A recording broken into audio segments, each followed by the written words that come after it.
नमस्कार प्रोज। तो आज 4 दिन हो गए हमारे लगभग और कोई वीडियो नहीं आया था क्योंकि ये जो वीडियो है बहुत लंबा होने वाला है। इसके अंदर काफ़ी सारे टॉपिक्स कवर होंगे और आपके यूनिट 6 जो आपकी प्री की है और मेंस की यूनिट 6 प्री की और यूनिट 3 पेपर थर्ड डे की वो आपकी ऑलमोस्ट कवर हो जाएगी। तो एक बार देख लेते हैं सिलेबस में भी हम कि क्या क्या है। तो देखिए ये जो लाइट पर्पल से मार्क है ये लगभग आज हमारा कवर हो जाएगा, लगभग क्या पूरा ही कवर हो जाएगा ये तो। जैसे food security, distribution system, storage, horticulture, livestock, dairy and fisheries, industrial sector status, infra development, MSME. देखिए ये तो आज हम कवर कर ही लेंगे। इसके बाद शायद ये लास्ट हो सकता है, इसके बाद एक और लेक्चर आएगा शायद इकोनॉमिक्स का, तो उसके अंदर जो थोड़ा बहुत हमारा रह गया इधर उधर का उसको हम एक साथ बाइंड करके उसमें फिनिश कर देंगे लास्ट में। तो इसके बाद जो भी इकोनॉमिक्स कवर होगी वो प्री के बाद ही होगी, क्योंकि लगभग आपका जितना भी सिलेबस ये बाकी रह गया है ये सारा का सारा आपका मेंस का ही है जो एक्सक्लूसिव है। वैसे तो हमने काफ़ी सारा एक्सक्लूसिव भी कवर कर लिया है और जो लास्ट लेक्चर होगा उसमें ये जो इंटरनेशनल फाइनेंशियल इंस्टीट्यूशंस हैं इनको भी कवर कर लेंगे हम, और यहाँ पर G20, SAARC, ASEAN, Reserve Bank, commercial, इसको भी कवर कर लेंगे। तो हम स्टार्ट करते हैं आज का टॉपिक अपना। देखिए सबसे पहले हम फोकस करेंगे food security, distribution system and storage के ऊपर। तो देखिए फूड सिक्योरिटी की बात करते हैं पहले तो हमारे यहाँ पर। तो हमारी एमपी में जो है काफ़ी फॉरवर्ड लिंकेज काफ़ी स्ट्रॉन्ग है। फॉरवर्ड लिंकेज हमने जाना था, जैसे मान लीजिए प्रोड्यूस हुआ तो हमने कोई प्रोडक्शन किया फूड प्रोसेसिंग इंडस्ट्री में, एक मान लीजिए बिस्किट बनाया, तो हम जब बैकवर्ड लिंकेज की बात करेंगे तो हम बात करेंगे फार्मर्स की जो व्हीट के लिए गेहूं उगा रहे हैं, वो हो गया क्या बैकवर्ड लिंकेज। फॉरवर्ड लिंकेज होगी मार्केटिंग, कोई कहीं सेल होना है, रिटेल मार्केट में जाना है तो फॉरवर्ड लिंकेज में आता है। तो हमारे क्या ना फॉरवर्ड लिंकेज काफ़ी स्ट्रॉन्ग है, तो इसको लेकर हमने फूड सिक्योरिटी पर भी काफ़ी ज़्यादा ध्यान दिया सेंट्रल गवर्नमेंट ने हमारी, और ढेर सारे मेजर्स भी लिए हैं इसकी फूड सिक्योरिटी की और की जो है डेवलपमेंट हो सके। फूड सिक्योरिटी हम डिस्कस किया था लास्ट लेक्चर में क्या चीज़ है और डिटेल में किया डिस्कस। यहाँ पर हम केवल एमपी जो स्पेसिफिक है केवल उसको डिस्कस करेंगे। तो ये भी हम डिस्कस कर चुके हैं कि 4.6% से ग्रो किया एग्रीकल्चर पिछले कुछ साल में, 6 साल के लगभग, और 3% किया है इस वाले ईयर में। ये हमने अच्छे से देखा था लास्ट लेक्चर में। अगर आपने लास्ट लेक्चर नहीं देखा है तो उसको पक्का देखिएगा। लास्ट या लास्ट से लास्ट मतलब उसका टॉपिक का नाम ही फूड सिक्योरिटी एंड पीडीएस है। जब हम बात करते हैं पीडीएस की मध्य प्रदेश में, तो देखिए डेटा याद कर लीजिएगा पेपर में अगर हम कोट करते हैं तो काफ़ी अच्छे मार्क्स मिलते हैं, और प्री में भी कभी कभी क्वेश्चन आ जाते हैं कि हम लोग ने जो एमपी गवर्नमेंट है उसने 5 करोड़ 18 लाख एलिजिबल बेनिफिशियरी को फ्री फूड ग्रेन प्रोवाइड किया है। जो एमपी की फूड मैनेजमेंट पॉलिसी है वो फोकस करती है मिनिमम सपोर्ट प्राइस पे हमको लेना है फार्मर से फूड ग्रेन को, और कंज्यूमर्स को रीजनेबल रेट्स पर प्रोवाइड करना है। हमने देखा था उस लेक्चर में भी किस तरीके से एमएसपी काम करती है। तो मैक्सिमम क्या होता है पीडीएस के अंदर जितने भी वुलनरेबल सेक्शंस हैं, पुअर सेक्शंस हैं, उनको प्रोवाइड किया जाता है फूड्स बहुत कम सस्ते दामों पर। तो एमपी के अंदर क्या रेट है, एमपी के अंदर 1 और 2 रुपये चलता है व्हीट एंड राइस का, 1 रुपये व्हीट का, 2 रुपये राइस का चलता है एमपी के अंदर। और एनएफएसए के अंदर डिस्कस किया था हमने फूड सिक्योरिटी वाले लेक्चर में कि एनएफएसए के अंदर 2 स्कीम चलती है, अंत्योदय अन्न योजना और प्रायोरिटी हाउस होल्ड। अंत्योदय अन्न योजना के अंदर 35 kg पर फैमिली मिलता है पर मंथ, और जो हमारी प्रायोरिटी हाउस होल्ड वाली चीज़ है उसके अंदर 5 kg पर पर्सन मिलता है। मतलब अगर 2 लोग हैं परिवार में 10 kg मिलेगा इसके अंदर, और ए वाई के अंदर 35 kg मिलेगा पर फैमिली, चाहे आप फिर 2 लोग हो तभी 35 किलो ही ग्रेन मिलेगा। और एनएफएसए के अंदर अभी एक्सटेंशन दे दिया गया है 81.35 करोड़ पीपल जो इंडिया लेवल पर फ्री फूड ग्रेन प्रोवाइड किया जा रहा है। अब तो खत्म हो गया होगा क्योंकि 1 साल के लिए था, जनवरी में 2024 में खत्म हो गया होगा। अभी ये काफ़ी ज़्यादा न्यूज़ में भी था कि फोर्टिफिकेशन ऑफ राइस के लिए क्या था, पीडीएस की बहुत ज़्यादा डीमेरिट बताई जाती थी, उसकी ये बोला जाता था कि इसमें बहुत बड़ी कमी है कि हम लोग न्यूट्रिशन पे ध्यान नहीं देते, केवल फूड बांटने पर ध्यान देते हैं। तो फोर्टिफिकेशन की बात की जा रही थी, तो पीडीएस के अंदर क्या ये फोर्टिफिकेशन ऑफ राइस लेके आ गए। लेकिन केवल पीडीएस के अंदर फोर्टिफिकेशन ऑफ राइस नहीं है। अब आप देखिए जो पोषण स्कीम है, जो आंगनवाड़ी में फूड मिलता है, जो मिड डे मील मिलती है, उसके अंदर भी फोर्टिफिकेशन रहता है। बस जो बात चल रही थी कमी वो पीडीएस के थ्रू जो फूड मिलता है उसकी बात कर रहे थे। तो वहाँ पे अभी गवर्नमेंट ने स्टार्ट कर दिया है, ये सेंटर स्पॉन्सर्ड पायलट स्कीम है fortification of rice under PDS. और देखो नीचे डेटा दिया हुआ कि इतना राइस 94.9% जो फोर्टिफाइड राइस वो डिस्ट्रीब्यूट हो चुका है, 90.1% जो था वो 1-2 में डिस्ट्रीब्यूट हो चुका है। देखिए एमपी में ना काफ़ी ज़्यादा ग्रेन्स का प्रोडक्शन होता है और हम लोग सरप्लस स्टेट है, तो हमारे पास जो स्टोरेज है उसकी मैनेजमेंट में प्रॉब्लम आती है, और उसकी वजह से पोस्ट हार्वेस्ट लॉसेस बहुत ज़्यादा होते हैं। जब फसल कट जाती है तो उसके बाद स्टोरेज की जगह नहीं होती, तो वो ख़राब हो जाता है। तो इसलिए मध्य प्रदेश को फोकस करना बहुत ज़रूरी है अपनी स्टोरेज कैपेसिटी को बढ़ाने के लिए, और उसके लिए काफ़ी सारे हमने मेजर्स भी पढ़े थे लास्ट लेक्चर्स में कि फूड प्रोसेसिंग भी कर सकते हो, सारी चीज़ें हैं, वो डिफरेंट चीज़ हो गई, लेकिन स्टोरेज फैसिलिटी बनाना भी बहुत ज़्यादा ज़रूरी है। और हमने ये भी देखा कि एमपी में स्लोली इंक्रीज हो रहा है एवरेज कैपेसिटी में और यूटिलाइजेशन में स्टोरेज सर्विसेज के अंदर। अब इसके अंदर जो सबसे मेन पॉइंट हो जाता है, जो एग्जाम में आपको बोनस पॉइंट दिलाएगा अगर स्टोरेज फैसिलिटी की हम बात करते हैं, वो ये है Madhya Pradesh warehousing and logistic corporation. ये नोडल एजेंसी हमारी जो वीट को प्रोक्योर करती है स्टेट प्रोक्योरमेंट पॉलिसी के अंदर। जो इस बॉडी का जो मेन ऑब्जेक्टिव है वो है to provide storage facility to the farmers. अब इसके अंदर एक और है कि जनरल को कुछ अलग वो मिलती है सब्सिडी, और एस सी एस टी को कुछ सब्सिडी मिलती है, लेकिन वहाँ पे काम की चीज़ नहीं है। एग्जाम में आपको इतना लिखना है, ये आपके लिए ज़रूरी है वहाँ पर अगर स्टोरेज के ऊपर क्वेश्चन आता है तो एमपी से रिलेटेड। अब हम बात करते हैं हॉर्टिकल्चर की। हमारा पीडीएस और सिस्टम ये देखिए एमपी स्पेसिफिक खत्म हो चुका है। अगर थोड़ा इसे क्या बेनिफिट है और किस तरीके से हम लोग करते हैं, तो मतलब पीडीएस को कैसे काम करता है पीडीएस आपको जानना है, जो लास्ट लेक्चर है उसमें पक्का देखिएगा आप, तो आपको बिल्कुल क्लियर हो जाएगा टॉपिक, बिल्कुल क्लियर। अब हॉर्टिकल्चर की बात करेंगे तो सबसे पहले हम थोड़ा इंट्रोडक्शन और डेफिनेशन जानने की कोशिश करते हैं हॉर्टिकल्चर की। तो सबसे ऊपर आप देख सकते हैं horticulture science and art of gardening for cultivating fruit vegetable flowers और ऑर्नामेंटल प्लांट। कुल मिला के इन सबको उगाना है, किसको, fruit vegetable flower ornamental plant को साइंटिफिकली तरीके से। इसके अंदर हम प्रोसेसिंग और वैल्यू एडिशन की बात करते हैं हॉर्टिकल्चर प्रोडक्ट की, जैसे आपने आम से बना दिया, माजा वगैरह बना दिया, तो वो उस चीज़ में आ जाता है। और एक्सपोर्ट भी करेंगे हम, तो वो चीज़ भी है। अब इंट्रोडक्शन, जब भी तक क्वेश्चन अगर आता है तो आपको इंट्रोडक्शन में डेफिनेशन लिखनी है, और ये थोड़ा हल्का सा आपको आइडिया देना पड़ता है कि हमारे जो स्टेट में इंडिया में किस तरीके से हॉर्टिकल्चर काम करता है। तो सेकंड पॉइंट वही है कि हॉर्टिकल्चर जो हॉर्टिकल्चर है बहुत ज़्यादा इंपॉर्टेंट कंपोनेंट एग्रीकल्चर का, ये बहुत सिग्निफिकेंट कंट्रीब्यूट करता है एग्रीकल्चर में हमारे, और ये कंट्रीब्यूट करता है जो हमारी फूड सिक्योरिटी उसके अंदर न्यूट्रिशन सिक्योरिटी में बहुत ज़्यादा कंट्रीब्यूट करता है। ठीक है, आपको ये याद रखना है, आपको यहाँ पर न्यूट्रिशन सिक्योरिटी जो वर्ड है वो हॉर्टिकल्चर के लिए बहुत इंपॉर्टेंट हो जाता है, क्योंकि पर्टिकुलरली न्यूट्रिशन सिक्योरिटी में बहुत ज़्यादा फोकस रहता है हॉर्टिकल्चर के थ्रू हमारे यहाँ। और अभी इंक्रीज़ होता जा रहा है काफ़ी लेंथ और ब्रेथ में हमारी कंट्री के अंदर, और हर साल इसकी प्रोडक्शन और एरिया इंक्रीज़ ही हो रहा है, डिमांड भी इंक्रीज़ हो रही है हॉर्टिकल्चर की, हमारी डोमेस्टिकली भी और इंटरनेशनली भी। वैसे एमपी क्या है, main food grain producing state है, लेकिन अब हॉर्टिकल्चर भी हमारे यहाँ काफ़ी ज़्यादा इंक्रीज़ होने लगा, mainly as a commercial crop, as a cash crop increase हुआ है। यहाँ पे फोकस ये नहीं है कि आपको अपनी सबसिस्टेंस करनी है या कुछ करना है, यहाँ पर फोकस है कि आपको बेचना है इनको। और काफ़ी सारे इनिशिएटिव भी लेके आ रही है गवर्नमेंट, जिससे कि हम लोग इनकरेज कर सकें, क्रॉप डाइवर्सिफिकेशन इंक्रीज हो सके, क्रॉप डाइवर्सिटी इंक्रीज हो सके, जो बीच में टाइम रहता है जब दो फसलों के बीच, उस टाइम आप फसल उगा सकते हो, वाटरमेलन, मेलन, मस्क मेलन, ये सब चीज़ भी उगा सकते हो आप, तो वो भी है। फिर आप जैसे ट्रीज़ लगा रहे हो, अपने जो एग्रो फॉरेस्ट्री बोलते हैं और एग्रो फार्मिंग बोलते हैं, वो भी आ जाता है इसके अंदर। तो ये सारी चीज़ें हॉर्टिकल्चर के थ्रू अपन कर सकते हैं। अब इसमें भी आपको जो उसके डायरेक्टर ऑफ हॉर्टिकल्चर, ये आपको याद रखना है, एक्चुअली डायरेक्टर ऑफ हॉर्टिकल्चर है जिसके अंदर काम करता है पूरा हॉर्टिकल्चर डिपार्टमेंट, जो हमारा फोकस रहता है, इनका यही पॉलिसी फ्रेम करते हैं, और ये independent of ministry of agriculture है। सबसे इंपॉर्टेंट बात इनकी ये है डायरेक्टर ऑफ हॉर्टिकल्चर की, अभी जानेंगे हम थोड़ा सा। और फोकस ये है कि आउटपुट बढ़े, प्रोडक्टिविटी बढ़े, एग्रीकल्चर क्रॉप्स की प्रोडक्टिविटी वैसे भी हमारे देश में हर चीज़ की बहुत कम है। यहाँ फोकस ये है कि उपज ज़्यादा हो, कम एरिया में ज़्यादा फ्रूट्स हो गए, तो वो होती है प्रोडक्टिविटी। समझ गए ना आप, अगर प्रोडक्टिविटी ज़्यादा है किसी जगह की, मतलब अगर एक स्क्वायर मीटर में अगर कहीं पहले मान लो 10 आम उगते थे, तो अब 20 उगते हैं उसी जगह में, तो वो प्रोडक्टिविटी इंक्रीज़ हो गया। और मेडिसिनल एरोमेटिक क्रॉप्स पे हमारा ध्यान आने लगा है, और एमपी में काफ़ी ज़्यादा मतलब स्पीड से बढ़ रहा है हॉर्टिकल्चर, वही चीज़ लिखी है यहाँ पर। अब इसमें एक चीज़ और है हॉर्टिकल्चर के अंदर कि देखिए, ये जो पॉइंट है ये आपके दोनों चीज़ में काम आएगा, वे फॉरवर्ड में भी काम आएगा ये चीज़। देखिए जैसे प्रोटेक्टेड कल्टीवेशन कर रहे हैं प्रमोशन का, या आप वे फॉरवर्ड डाल सकते हो। मैकेनाइजेशन हॉर्टिकल्चर हो रहा है हमारे यहाँ पर, लेकिन कंप्लीट हुआ नहीं है। पोस्ट हार्वेस्ट मैनेजमेंट अभी भी कंप्लीट तरीके से, ये ट्रांसपोर्टेशन में दिक्कत है, बाकी सब चीज़ में दिक्कत है, और फ्रूट तो बहुत जल्दी सड़ भी जाते हैं अगर सही टाइम पर नहीं पहुँचे तो ये भी वे फॉरवर्ड में आ जाएगा। देखिए आपको कुछ ऐसे ही जानना होता है हमेशा, जब भी आप करोगे ना आंसर लिख रहे हो या किसी भी चीज़ को पढ़ रहे हो, तो वे फॉरवर्ड आप यहाँ से निकालना सीखना पड़ेगा आपको। एक ही चीज़ को आप दो तरीके से लिखना है, इसको इंट्रोडक्शन में लिख सकते हो आप, और आपसे पूछो वे फॉरवर्ड में तो इसी चीज़ को लिख सकते हो, तो आपको दो चीज़ अलग अलग याद करने की जरूरत नहीं पड़ेगी। ट्रेनिंग और टूर प्रोग्राम है, ये भी इंक्रीज़ हो रहे हैं, पूरी तरह इंक्रीज़ नहीं हुए, अभी ध्यान देना बहुत ज़रूरत है उस पर। ठीक है, तो ये मतलब इंप्लॉय कर रही है गवर्नमेंट ये सारी चीज़ें, जिससे कि हॉर्टिकल्चर की इंक्रीज़ हो और प्रोडक्शन ऑफ फ्लावर्स वेजिटेबल्स में इंक्रीमेंट हो।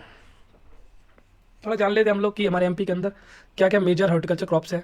तो स्पाइस की बात करेंगे तो red chilli, garlic, coriander, ginger है।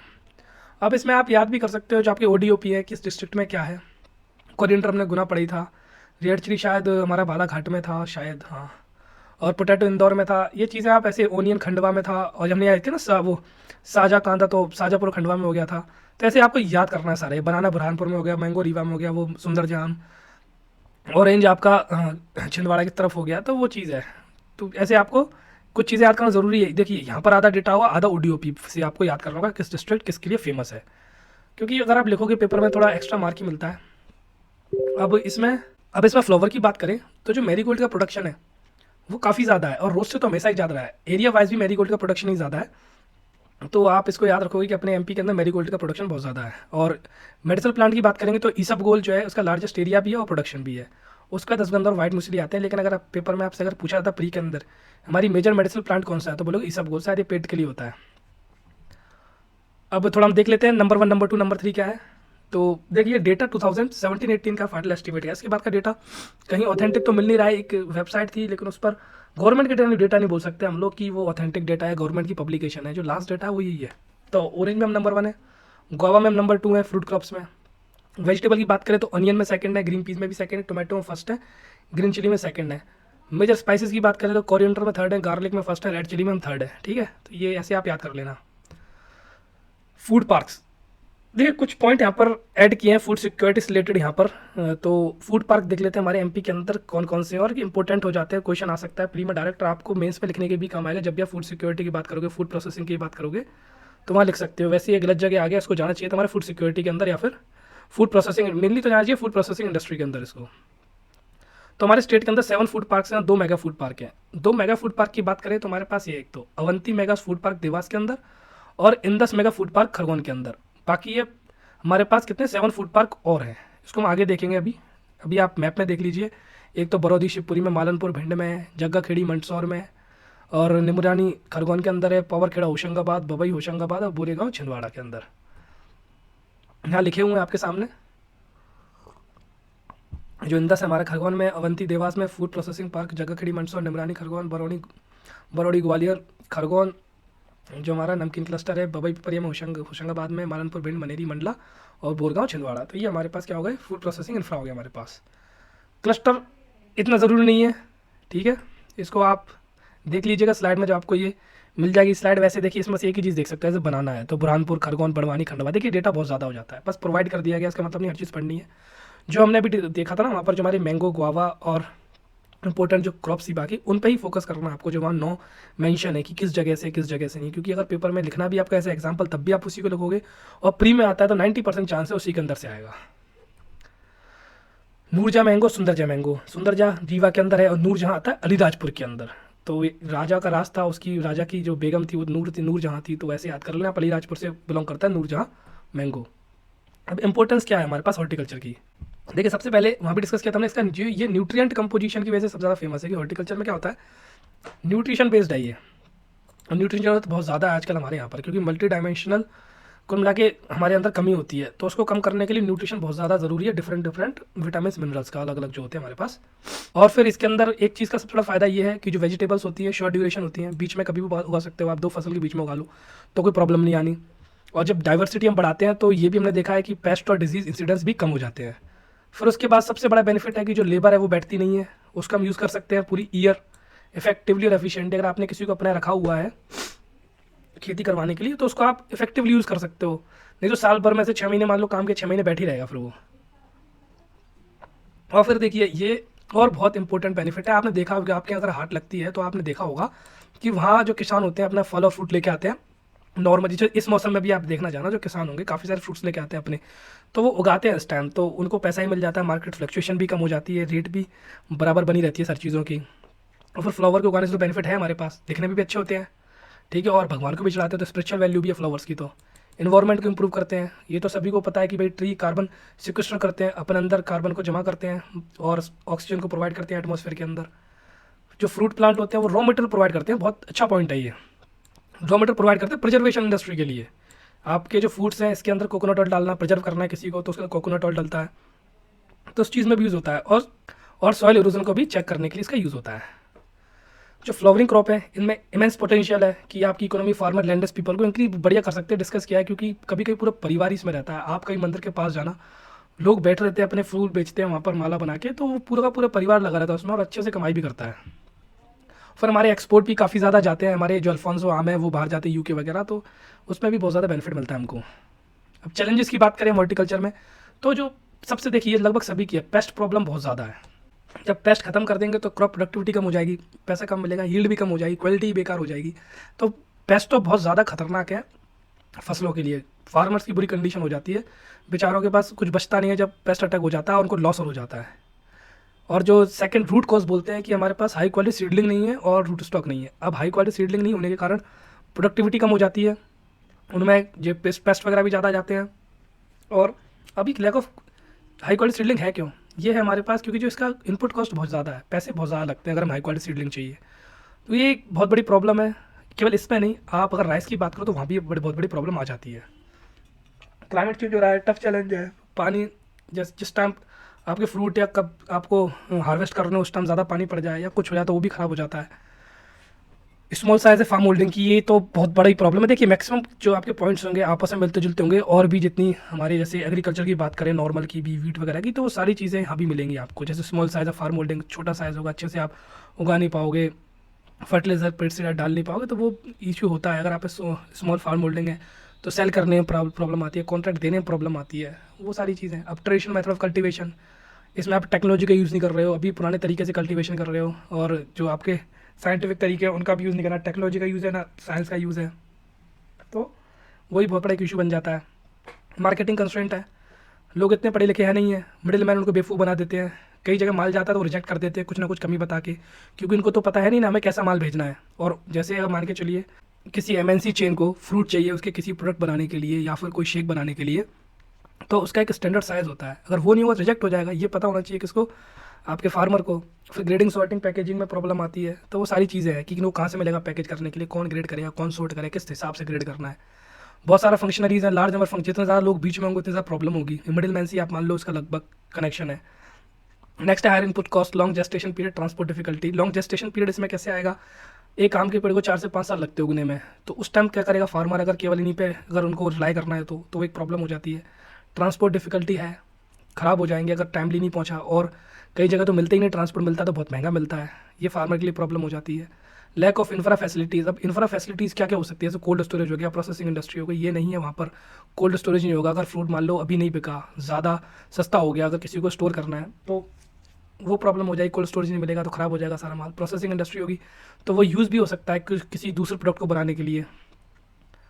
अब इसको एक बार आप देख लीजिए, क्वेश्चन आ सकता है कि किस तरीके से एमपी के अंदर कौन सी बॉडी है जो पूरा इसको रेगुलेट करती है, तो उसके अंदर हॉर्टिकल्चर फूड प्रोसेस डिपार्टमेंट है गवर्नमेंट ऑफ इंडिया के अंदर। अब इसकी थोड़ी हिस्ट्री जानते हैं। ये 12 फरवरी 1982 को directorate of horticulture and farm forestry को बनाया गया था, department of agriculture government of Madhya Pradesh के अंदर। मेन एम वही था कि प्रोडक्शन इंक्रीज करना हॉर्टिकल्चर क्रॉप्स का स्टेट में, और बैलेंस डाइट को प्रमोट करना है। बाद में गवर्नमेंट ऑफ मध्य प्रदेश ने क्या किया, जो एग्रो इंडस्ट्री डेवलपमेंट कॉर्पोरेशन है और डायरेक्टरेट ऑफ हॉर्टिकल्चर है, इन दोनों को मिक्स करके बना दिया department of horticulture and food processing. अब इसके बारे में डिस्कस किया था हमने स्टार्टिंग में ही, कि ये इंडिपेंडेंट है डिपार्टमेंट ऑफ एग्रीकल्चर के, सॉरी वहाँ पर हमेशा डायरेक्टरेट ऑफ हॉर्टिकल्चर बोल दिया था, तो वहाँ इस चेंज कर लिया डिपार्टमेंट ऑफ हॉर्टिकल्चर है। तो नोटिफिकेशन इशू कर दी थी 22 नवंबर 2005 को। ऑब्जेक्टिव सेम वही है, हॉर्टिकल्चर का प्रोडक्शन इंक्रीज करना है, जितनी भी स्कीम्स हैं उनको प्रॉपर तरीके से एग्जीक्यूट करना है, स्विफ्टली टाइमली अट्रैक्टिव बनाना है, उनको इंगेजिंग बनाना है, उनको जितने जितने फार्मर ग्रुप हो उनको अपने अंदर इंक्लूड करना है, और जो फार्मर बिलो पॉवर्टी लाइन नीचे रह रहे हो उनको इंगेज करना है इस चीज़ों में ज़्यादा। अब कुछ स्कीम से हम जान लेते हैं कि गवर्नमेंट ने क्या क्या स्कीम स्टार्ट की है। तो पहली तो फ्रूट प्लांटेशन स्कीम, इसके अंदर गवर्नमेंट ऑफ मध्य प्रदेश क्या करती है, 60-20-20 के रेशियो में 40% सब्सिडी देती है। मान लीजिए कि चलिए कि आपको कोई चीज़ उगाने में 100 रुपये का खर्चा हुआ, तो उसमें से 40 रुपये गवर्नमेंट देगी, लेकिन 40 रुपये आपको पहले साल नहीं देगी। मान लीजिए आम का पेड़ लगाया, उसमें 100 रुपये खर्च हुए आपके, हम केवल एक एग्जांपल लेकर चल रहे हैं, 100 रुपये तो खर्च नहीं होते हैं, मान लीजिए 100 रुपये खर्च हुए, अब 5 साल बाद मिलेगा आपको उसका तो फ्रूट, तो गवर्नमेंट क्या करेगी, आपको 100 में से 40 वापस कर देगी। कैसे करेगी, पहली साल 60 देगी, दूसरे साल 20, तीसरे साल 20, तो ऐसे दे देगी आपको 60-20-20%। तो जो 40 का आप 60-20-20 कर लीजिए, उस हिसाब से हो जाएगा 3 बार में, ठीक है। बस मैं यही कहना है कि इसके अंदर मैंगो, गुआवा, पोमेग्रेनेट जैसे फ्रूट्स ही काम करेंगे। और जो ऑफर करते हो आरसीओ फ्रूट प्लांट्स, आरसीओ होते हैं, इसमें कॉन्ट्रैक्ट की बात होती है, गवर्नमेंट कहती है हम इस पे मतलब इतने रुपए पे प्लांट वो लेंगे, फ्रूट लेंगे, तो उनको भी मिल जाता है। जो कॉन्ट्रैक्ट देती है गवर्नमेंट, अगर आप प्रोवाइड कर रहे हो फ्रूट तो आपको भी सब्सिडी मिल जाएगी। गवर्नमेंट प्लान कर रही है इसी के अंदर की एमएसपी देगी इसके अंदर 12 वेजिटेबल्स के लिए, जिससे कि क्रॉप डाइवर्सिफिकेशन बढ़े, हाई डेंसिटी प्लांटेशन बढ़े, वो सारी चीज़ें हैं। अब नेक्स्ट आगे स्पाइस एरिया एक्सपेंशन स्कीम, नाम से पता लग रहा है कि हमको स्पाइस जो है उसका एक्सपेंशन करना है, स्पाइस एरिया का, जितने में स्पाइस उगती हैं। अब जैसे स्पाइस कौन कौन सी होती है, जिंजर हो गई, टर्मरिक हो गई, नटमैग, क्लॉव हो गई, तो ना कल्टीवेशन इंक्रीज होगा, एरिया इंक्रीज होगा। इसके अंदर 50% गवर्नमेंट ग्रांट देती है, बाकी आपका मतलब का नहीं, आप इतना रखिए, ग्रांट देती है 50%। Incentive scheme for protective cultivation of commercial horticulture crops, इसमें नेशनल हॉर्टिकल्चर मिशन के अंदर है ये इंसेंटिव स्कीम। इसके अंदर 50% सब्सिडी मिलती है जितने प्रोटेक्टेड प्लांट है, और इंश्योरेंस मिलती है क्रॉप्स के लिए। बस इसके अंदर क्या है, कंस्ट्रक्शन क्राइटेरिया रहता है, ग्रीन हाउस कैसे बनाना है, प्लास्टिक मल्चिंग कैसे करनी है, और बाकी चीज़ों के लिए। अब है MIDH, mission for integrated development of horticulture, ठीक है। मिशन जो है हमारा इसका है, ऊपर आप देख सकते हो इंटीग्रेटेड हॉर्टिकल्चर डेवलपमेंट मिशन, कैसे ही बोल रहा हूँ, सेंट्रल स्कीम है। इसका एम है कि हॉर्टिकल्चर सेक्टर को इंक्रीज करना, सभी का ऑब्जेक्टिव है तो है ही, एरिया इंक्रीज करना, प्रोडक्शन इंक्रीज करना हॉर्टिकल्चर क्रॉप का। नेक्स्ट हमारा प्रधानमंत्री कृषि सिंचाई योजना, इसका एम है कि इरीगेशन इंक्रीज होनी चाहिए। अब इरीगेशन इंक्रीज होगी तो कल्टीवेबल एरिया इंक्रीज होगा, तो बस ये चीज़ है उसके अंदर। और PMFME के अंदर हमने डिस्कस भी किया था, ODOP का जो कॉन्सेप्ट है वो लाया गया है कि हर एक डिस्ट्रिक्ट से एक फूड प्रोडक्ट को लिया जाएगा, उसको डेवलप किया जाएगा। तो वो भी कवर करता है PMFME। ये लॉन्च कब हुई थी? 29 जून 2020 के अंदर। अब इसके अंदर फाइनेंशियल, टेक्निकल और बिजनेस सपोर्ट मिलता है जो माइक्रो फूड प्रोसेसिंग यूनिट होती है, ठीक है। अब लाइफ स्टॉक की बात करते हैं हम। पहले लाइफ स्टॉक का इंट्रो जानने की कोशिश करते हैं। The economics of animal rearing plays a very vital role in the country. जो एग्रीकल्चर सेक्टर है उसके अंदर मिक्स्ड क्राप, जो क्रॉप लाइफ स्टॉक है, इसका बहुत ज़्यादा महत्व है। हमने देखा हमारे यहाँ पर किसी की खेती है उसके गाय भैंस जरूर रहती है, तो हमारे यहाँ चलता है हिंदुस्तान में मिक्स्ड क्रॉप है लाइफ स्टॉक का। एनिमल रियरिंग है, इसके अंदर जैसे कैमल, काऊ, बफेलो, गोट पे आते हैं। ये डायरेक्टली कंट्रीब्यूट करती है नेशनल इनकम के अंदर और सोशियो इकोनॉमिक डेवलप के अंदर। नॉर्मल सा आप इंट्रोडक्शन लिख सकते हो लाइफ स्टॉक का। फंक्शन की बात करिए, फंक्शन क्या है एक्चुअली लाइफ स्टॉक के हमारे यहाँ? पहला, सप्लीमेंट्स फैमिली इनकम। अगर आप खेत से कुछ कमा रहे हो तो इन पशुओं का दूध बेच के भी आप कमा सकते हो। एम्प्लॉयमेंट मिलती है, जितने लैंडर्स लेबरर्स हैं उनके लिए तो बहुत ज़रूरी हो जाती है, दूध बेच के अपना काम करते हैं वो लोग। स्मॉल मार्जिनल फार्मर के लिए भी इंपॉर्टेंट है। Provide cheap nutrition food. अब सारा न्यूट्रिशन फूड तो मिलते हैं हमें यहाँ से। दूध को बोलते हैं एक होलसम फूड होता है, तो वो भी वहीं से मिलता है। Function as the best insurance against drought, famine, other nature. कुछ भी हो जाए, चाहे ड्रॉट आ जाए, चाहे फेमाइन आ जाए, या फिर कोई और नेचुरल कैलिमिटी आ जाए, आपको जो भैंस है वो तो दूध देना ही है, वो तो आपकी जो इनकम है कहीं गई नहीं। इनफैक्ट डिमांड और बढ़ जाती है, महंगा और हो जाता है। इंक्लूसिव है, कोई भी खरीद सकता है, कोई भी काम कर सकता है उससे, और सस्टेनेबल एग्रीकल्चर को प्रमोट करते ही है। और इसमें सबसे इंपॉर्टेंट पॉइंट आप हमेशा डालोगे इकोनॉमिक एम्पावरमेंट ऑफ वुमन, क्योंकि ज़्यादातर वुमेन सेंट्रिक ही है ये एनिमल रियरिंग वगैरह। सिग्निफिकेंस क्या है इस सेक्टर का? इसके अंदर देखिए एवरेज ग्रोथ रेट है 4.5%, जो कि हायर है फार्म सेक्टर ग्रोथ से, जो कि केवल 3.5% थी, हमने देखा भी था उस टाइम। और फूड ग्रेन ग्रोथ तो केवल 1% ही है। तो 4.5% बहुत स्पीड से इंक्रीज हो रहा है हमारे लाइफ स्टॉक जो सेक्टर है। और ये कंट्रीब्यूट करता है 29% of the total agriculture, fishing and forestry sector. अगर आप उस पूरे सेक्टर को मिला दो एग्रीकल्चर लाइट एक्टिविटीज़ को, उसके अंदर 29% तो यही करता है, ऑलमोस्ट 1/3 मान के चलिए आप। और जो मीट प्रोडक्शन है उसकी ग्रोथ रेट है 5.7% और 7 मिलियन टन, ठीक है। आप याद रखो, ग्रोथ रेट याद रखो, 5.7% की स्पीड से मीट प्रोडक्शन का हमारे ग्रोथ हो रही है। Still this sector is huge demand supply gap, अभी भी डिमांड सप्लाई गैप है, तो और भी एक्सपेंड हो सकता है। अब हम फोकस करते हैं कि एमपी के हिसाब से क्या सिग्निफिकेंस है। 2019 की बात करें तो जो मध्य प्रदेश है उसमें 12, 3 और 9, क्या 12% थे हमारे पास इंडिजीनियस कैटल, और 3% थे हमारे पास क्रॉस ब्रेड कैटल, और 9% है हमारे पास बफेलो पॉपुलेशन। देखिए 2019 का डेटा, ये जो सेंसस हुआ था लाइफ स्टॉक, वो 2019 में हुआ था, तो मोस्ट ऑथेंटिक इसी को माना जाएगा। बाकी जो स्टैटिस्टिक्स है वो किसी मतलब प्रॉपर सेंसस की नहीं है, गवर्नमेंट अपनी तरफ से कुछ देती है, तो वाइड स्टैटिस्टिक्स हम इसको पे फॉलो करेंगे। जब इंडिजिनस कैटल की बात करते हो, मध्य प्रदेश क्या फर्स्ट रैंक है मध्य प्रदेश की, ठीक है। बफेलो की बात करेंगे, मध्य प्रदेश की 5th रैंक है, और मध्य प्रदेश कंट्रीब्यूट का 7% ऑफ कंट्रीज गोट पॉपुलेशन। देखिए बाकी पॉइंट इतने इंपॉर्टेंट है नहीं, ये जो इंपॉर्टेंट है ऊपर के काफ़ी इंपॉर्टेंट है, नीचे के आपके एडिशनल पॉइंट हो सकते हैं। जब भी आप पेपर में अगर आपको आंसर बड़ा करना अपना, तो यहाँ पर आप ला सकते हो। ये कुछ प्रोग्राम्स हैं जो हमारे लाइफ स्टॉक से रिलेटेड है। इसमें से national cow buffalo breeding programme, centre modified scheme है, goat breed programme, improvement supply of advance breed animal to the beneficiary, Nandishala scheme, समृद्ध मूत्र पदार्थ supply scheme, unit supply scheme. इसमें से 1-2 स्कीम आप याद कर लेना, पेपर में लिखने का काम आएंगे क्या क्या प्रोग्राम चल रहे हैं, तो 2-4 स्कीम याद कर लेना, तो वहाँ डाल देना आखिरी में कि गवर्नमेंट ये स्कीम चला रही है इनके लिए, तो आपको बेनिफिट हो जाएगा, थोड़ा अच्छा आंसर हो जाएगा। लेकिन ये 2 जैसे है ना, ये वाला नेशनल आर्टिफिशियल इंसेमिनेशन प्रोग्राम, ये one of the important programme है। और मैत्री भी है इंपॉर्टेंट प्रोग्राम आपका, multipurpose artificial insemination technician rural India, तो इसको भी आप लिख लीजिए। नंदीशाला स्कीम भी ठीक ठाक है। और इस क्या क्या है इसके अंदर मतलब इस्टेब्लिश किया गवर्नमेंट ने, ये आपको याद करना प्री के हिसाब से इंपॉर्टेंट हो जाता है। गोकुल विलेज रतौना में, जो कि सागर डिस्ट्रिक्ट में है, और नेशनल जो कामधेनु ब्रीडिंग सेंटर है, और जो कैटल फीड प्लांट है, ये कीरतपुर में है, और ये कहाँ पर है? इटारसी में, ठीक है। इटारसी पता ही आपको होशंगाबाद के अंदर है। और देखिए डेयरी जो स्टेट बना है वो जबलपुर में बना है, और जो पोल्ट्री स्टेट बना है वो धार के अंदर बना है। अब आप ऐसे याद कर सकते हो, धार मतलब धारदार, तो पोल्ट्री में धार का यूज़ करते हैं हम लोग, ठीक है। डेयरी स्टेट जबलपुर, जो दूध पी के बल आता है, तो डेयरी स्टेट कहाँ पे है? जबलपुर के अंदर है। तो ये आप ऐसे ट्रक बना सकते हो अपनी। अंडर राष्ट्रीय कृषि विकास में 3 प्लांट्स रेस्पेक्टिवली ये मतलब बने हैं, भोपाल इंदौर में बने हैं, ठीक है। लिक्विड नाइट्रोजन प्लांट बने, सागर के अंदर बना है लिक्विड नाइट्रोजन प्लांट। अब लिक्विड मतलब पानी, पानी का सागर, तो आप ऐसे याद कर सकते हो, सागर के अंदर बना हुआ है ये। और इसके अलावा जो बना है नाइट्रोजन प्लांट, वो इंदौर के अंदर बना हुआ वेटरनरी कॉम्प्लेक्स के अंदर, ठीक है। अब हम बात करेंगे डेयरी की, तो मध्य प्रदेश का जो 3rd नंबर है हमारे पूरे इंडिया के अंदर प्रोडक्शन, मिल्क प्रोडक्शन में, ठीक है। पर कैपिटा अवेलेबिलिटी कितनी है? 591 ग्राम थी हमारे 2021 में, जो डेटा हमारे पास आया है। इसके बाद अभी तक डेटा आया नहीं है मध्य प्रदेश की। और फिर मध्य प्रदेश के अंदर जो दूध होता है उसमें सबसे ज़्यादा बफेलो कंट्रीब्यूट करती है, ऑलमोस्ट 48%। जो कंट्रीब्यूशन है इंडिजीनियस और नॉन डिस्क्रिप्ट काउ का, वो लगभग 36% है। देखिए नॉन डिस्क्रिप्ट काउस वो होती है जिनका अभी तक डिस्क्रिप्शन नहीं है, क्रॉस ब्रेड हो जाती है। जैसे कुछ इंडिजीनियस है हमारे पास, लेकिन कुछ फॉरेन भी है, दोनों क्रॉस ब्रीड हो गया। किसी का हमने स्टडी कर लिया, किसी का भी स्टडी नहीं किया, तो जिनकी स्टडी नहीं किया वो नॉन डिस्क्रिप्ट में आ जाती है। जो अपेडा है आपको याद रखना है, क्वेश्चन प्री में भी आ सकता है डायरेक्ट, और मेंस में लिखोगे आप इसको एक्सपोर्ट के अंदर, तो बहुत बेनिफिट भी मिलता है अलग अलग जगह।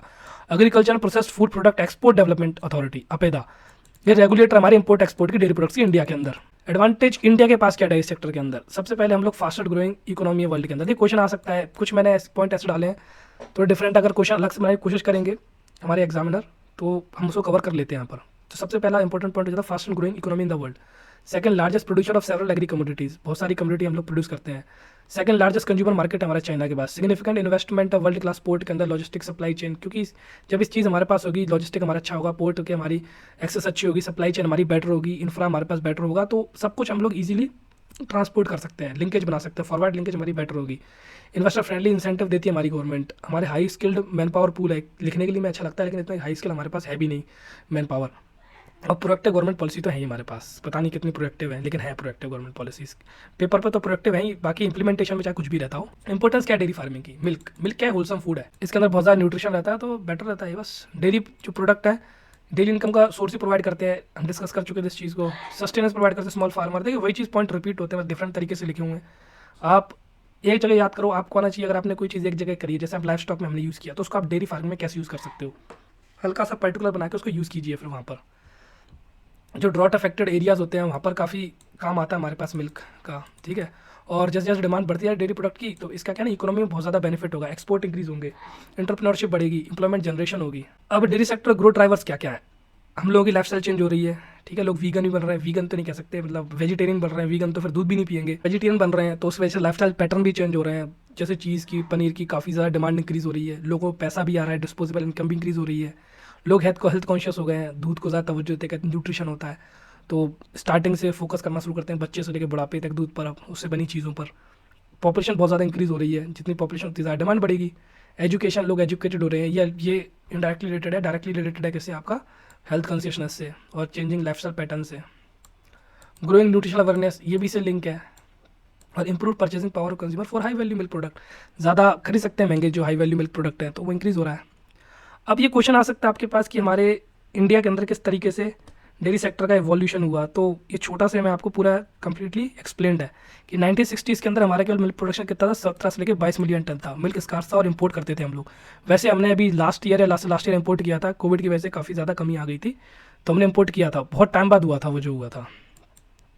उसके बाद जब 2018 में आते आते 21% ग्लोबल आउटपुट हम लोग कंट्रीब्यूट करने लगे, 21% दुनिया का, और 17 से 176 मिलियन टन हमने मिल्क प्रोडक्शन स्टार्ट कर दिया और हम लोग नेट एक्सपोर्टर बन गए। अभी ऐसा हुआ क्यों? इसके पीछे दो चीज़ थी, व्हाइट रेवोल्यूशन और dairy development scheme. White revolution आपको पता है वर्गीस कुरियन ने स्टार्ट किया था, और इसमें आता ऑपरेशन फ्लड 1970 से 1996 तक चलाई है।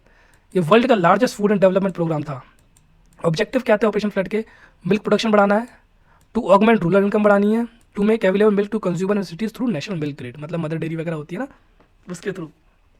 और डेयरी डेवलपमेंट प्रोग्राम स्टार्ट किया, स्कीम स्टार्ट की जब 96 में खत्म होगा ऑपरेशन फ्लड। तो इसमें ये कुछ प्लान्स बनाए इन्होंने, national programme for dairy development, national dairy plan phase, dairy entrepreneurship development scheme, supporting state cooperative dairy federation, dairy processing infrastructure development fund, तो सारी स्कीम्स आई। तो ये आपका कंप्लीट यहाँ से आंसर बन सकता है। अब मध्य प्रदेश में किस तरीके से प्रमोट किया जाता है डेयरी सेक्टर को? तो इसके अंदर जो मेन है वो है MP state cooperative dairy federation limited, और ये स्टेब्लिश हुई थी 1980 के अंदर। एक्चुअली में इसका जो नाम था पहले वो था मध्य प्रदेश दुग्ध महासंघ सहकारी मर्यादा था, ठीक है, ऑपरेशन फ्लड के अंदर। बाद में नाम चेंज किया करके ये किया गया है। इसके अंदर 3 टियर स्ट्रक्चर बना हुआ है कलेक्शन डिस्ट्रीब्यूशन के लिए मिल्क में हमारे स्टेट के अंदर। सबसे नीचे आता है village level milk cooperative society, उसके बाद रीजनल मिल्क सोसाइटी, उसके बाद स्टेट लेवल फेडरेशन, वही विलेज, रीजन और स्टेट। अब चैलेंजेस क्या है हमारे यहाँ पर? देखिए जो लास्ट टाइम हमने डिस्कस किया था ना अभी स्टार्टिंग में इंट्रोडक्शन में, कि आप इसको वे फॉर्मेट लिख सकते हो, तो उसको आप चैलेंज में भी लिख सकते हो। कैसे?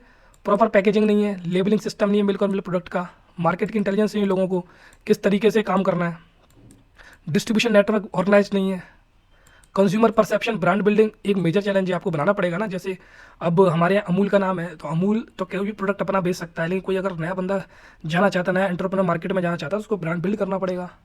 कोल्ड चेन बनाना बहुत ज़रूरी है। गवर्नमेंट ने काफ़ी देखो स्कीम निकाली हुई है कोल्ड चेन के लिए, लेकिन 1 करोड़ तक शायद देती भी है आपको पैसा, लेकिन इन्वेस्टमेंट तो उससे भी ज़्यादा है ना। और फिर काफ़ी ज़्यादा जो हमारे फार्मर्स हैं या फिर तो उनको इतनी नॉलेज भी नहीं है कि आप ऐसा भी कुछ कर सकते हो। अब जो रॉ मटेरियल की क्वालिटी भी ज़्यादा बेकार है लार्ज स्केल प्रोडक्शन के लिए। ये चैलेंजेस है कुछ हमारे। वे फॉरवर्ड क्या हो सकता है?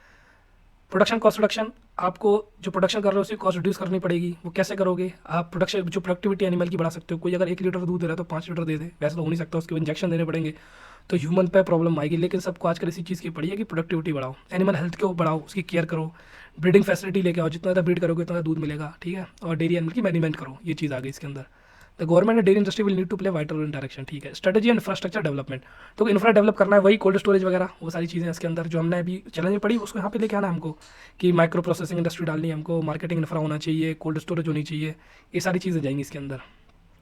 जो स्पेशलिटी प्रोडक्ट है उस पर फोकस करना है। देखो जैसे जो एक्सपोर्ट कुछ होते हैं जो डिमांड बहुत ज़्यादा होती है प्रोडक्ट्स की बाहर, तो उन पर फोकस कर सकते हैं हम लोग। एग्जांपल दिया है यहाँ पर, जैसे बफेलो मिल्क है, उससे मोज़रेला चीज़ बनता है, इसकी डिमांड बहुत ज़्यादा है बाहर, तो उसके लिए आप ज़्यादा काम कर सकते हो, उसके लिए फूड इंडस्ट्री डाल सकते हो, एक्सपोर्ट्स के लिए मार्केटिंग ला सकते हो आप, और सप्लाई चेन को बेहतर कर सकते हो। अब जो new product should be developed response to consumer preference, last point से रिलेटेड है, जैसा कंज्यूमर चाहता है वैसा प्रोडक्ट बनाओ। शेल्फ लाइफ इंक्रीज करनी है, पैकेजिंग बड़ी अच्छी करनी है, डिस्ट्रीब्यूशन रिटेल नेटवर्क को बेटर करना है, हाई टेक कोल्ड चेन बनानी है, मैकेनाइज वेंडिंग मशीन बनानी है, वो सारी चीज़ें।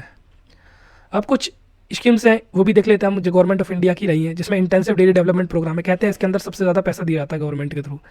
फिर next strengthening infra for quality and clean milk production, assistance to cooperative dairy entrepreneurship development scheme, national project for cattle and buffalo breeding. और फिर एक नेशनल डेयरी प्लान लॉन्च हुआ 2012 में, काफ़ी इंपॉर्टेंट प्लान था। इसके अंदर इंप्रूव की गई है मिल्क जो एनिमल है जिनके दूध निकलता है उनकी प्रोडक्टिविटी स्ट्रेंथन किया गया, एक्सपेंड किया गया विलेज लेवल इंफ्रा को, जिससे कि मिल्क ले सकें।